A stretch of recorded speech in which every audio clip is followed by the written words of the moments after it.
Hello everyone, मैं सत्यजीत आपको स्वागत करता हूं मेरा आपका हब सबका favourite YouTube channel brain gym पर। प्रीवियस लेक्चर में हमने सेल के बारे में पढ़े थे। सेल के बारे में यानी सेल का डेफिनेशन, सेल का डिस्कवरी और ऑर्गेनिज्म फॉर्मेशन, इसके बारे में हमने डिटेल्स में पढ़े थे। आज हम एक और इम्पोर्टेंट टॉपिक सेल थ्योरी उसके बारे में पढ़ेंगे।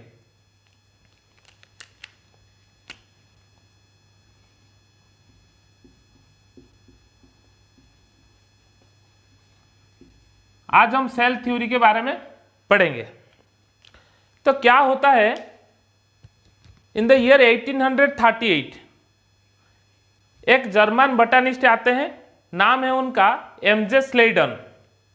वो बताते हैं कि बहुत सारे डिफरेंट काइंड का सेल मिलकर टिश्यू बनाते हैं और फिर वही टिश्यू से पूरा प्लांट बनता है। तो क्या होता है, 1838 को एक जर्मन बॉटनिस्ट आते हैं, नाम है उनका एमजे स्लेडन। ये बताते हैं कि बहुत सारे डिफरेंट काइंड का क्या होता है, सेल होता है। वही सेल सब मिलकर टिश्यू बनाते हैं और वही टिश्यू से पूरा प्लांट बनता है। ये बताते हैं एमजे स्लेडन साहब ने। फिर क्या होता है, उसके ठीक एक साल बाद यानी 1839 को एक ब्रिटिश जियोलॉजिस्ट आते हैं। ब्रिटिश जियोलॉजिस्ट, नाम है उनका टी स्वान।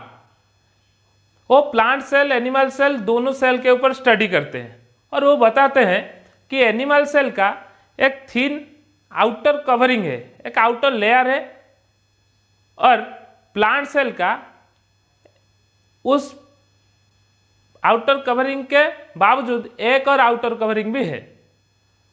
वो क्या बताते हैं, 1839 को आते हैं ब्रिटिश जियोलॉजिस्ट टी स्वान। ये बताते हैं एनिमल सेल के ऊपर जब स्टडी करते हैं तो एनिमल सेल का एक थिन आउटर कवरिंग है, जिसे आजकल क्या कहा जाता है, प्लाज्मा मेम्ब्रेन के नाम से आजकल जाना जाता है। और जब ये प्लांट सेल के ऊपर स्टडी करते हैं तो उनको पता चलता है कि ये जो प्लाज्मा मेम्ब्रेन है, हालांकि उसी टाइम में पता नहीं था कि ये प्लाज्मा मेम्ब्रेन है, सिर्फ एक थिन आउटर कवरिंग है, उसका एक और आउटर कवरिंग है। ये किसके केस में होता है, प्लांट सेल के केस में होता है।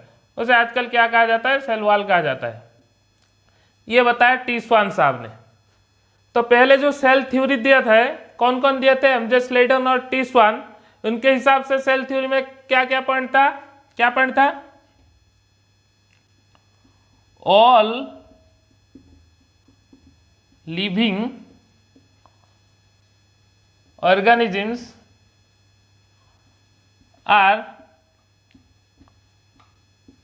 made up of cells and product of cells। ये बताया एमजे स्लाइडन और टी स्वान से हिसाब से all living organisms are made up of cells and product of cells. लेकिन ये जो सेल थ्योरी था ये इनकम्प्लीट माना गया। इसे क्या इनकम्प्लीट माना गया? क्यों इनकम्प्लीट माना गया? आपके मन में ये डाउट होगा कि इन्होंने तो बताया कि बहुत सारे सेल मिलकर पूरा प्लांट बनाते हैं और जो भी लिविंग ऑर्गेनिज्म बनाते हैं, और लिविंग ऑर्गेनिज्म का एक आउटर कवरिंग होता है एनिमल सेल के केस में, और प्लांट सेल के केस में एक्स्ट्रा और एक आउटर कवरिंग होता है। ये तो सही बताया, फिर इसे इनकम्प्लीट क्यों माना गया? क्योंकि ये नए सेल के फॉर्मेशन के बारे में कुछ नहीं बताया अपना थ्योरी में कि नया सेल कैसे प्रोड्यूस हो रहा है। तो क्या होता है, इसे कंप्लीट करने के लिए 1855 में, कौन सा साल, 1855 में आते हैं रोडल्फ विर्को। क्या है नाम उनका, रोडल्फ विर्को। रोडल्फ विर्को या फिर आप विर्चो भी बोल सकते हैं, जो भी प्रोनाउंसिएशन आपका मर्जी। रोडोल्फ विर्चो या विर्को साहब आते हैं 1855 पे। और एक बहुत पॉपुलर फ्रेज, ये एक जर्मन पैथोलॉजिस्ट थे, जर्मन पैथोलॉजिस्ट थे।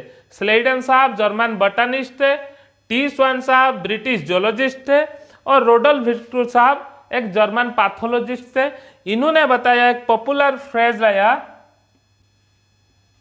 उमनिस सेल्यूला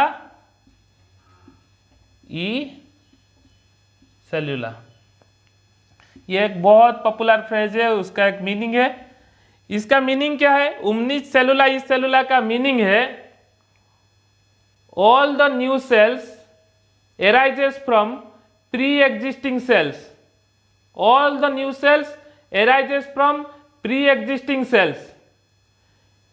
ये क्या बताया? जो प्री एग्जिस्टिंग सेल्स हैं वो डिवीजन के अंदर जाते हैं, बहुत बार डिवीजन होते हैं और फिर नया सेल प्रोड्यूस होता है। तो उमनिस सेलुला ई सेलुला किसने दिया था ये फ्रेज? रोडोल्फ विर्चो साहब ने दिया था। रोडोल्फ विर्चो के हिसाब से उमनिस सेलुला ई सेलुला का मतलब all new cells arises from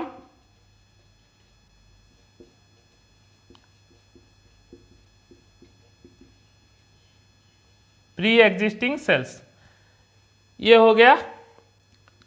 अभी सेल थ्योरी कंप्लीट हुआ, अभी सेल थ्योरी कंप्लीट हुआ। तो ये जो तीन साइंटिस्ट है, एमजे स्लेडन साहब, टी स्वान साहब और रोडोल्फ विर्चो साहब ने, ये एक बात बताए। तो आज का डेट में अगर हम सेल थ्योरी के स्टेटमेंट जानेंगे तो क्या होगा? अब आपको अंदाजा आ गया होगा कि सेल थ्योरी का जो नया स्टेटमेंट है आज के डेट में वो क्या है? वो क्या है? एक number,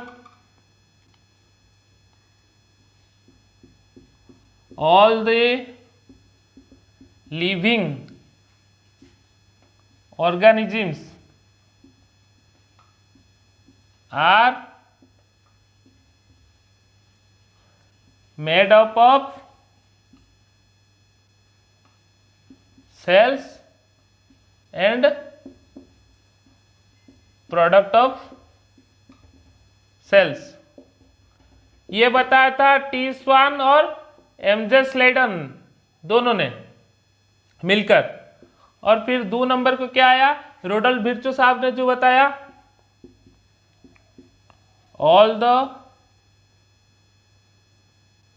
new sales arises from pre existing cells. यानी कि जो नया सेल है वो पहले जो मौजूद है सेल उसकी डिवीजन से बनता है। ये हो गया आपका क्या? तो आज के लिए इतना ही। आपका सेल थ्योरी कंप्लीट हो गया है। अगर इसके रिगार्डिंग कोई डाउट होगा तो आप कमेंट सेक्शन में अपना क्वेश्चन पूछ सकते हैं, या फिर आप अगर कुछ अधिक जानते हैं इस सेल थ्योरी के बारे में तो आप कमेंट कर सकते हैं। अगर ये वीडियो आपके लिए हेल्पफुल रही होगी तो इसे आप लाइक कीजिए और अपने दोस्तों के बीच शेयर कीजिए। Thank you.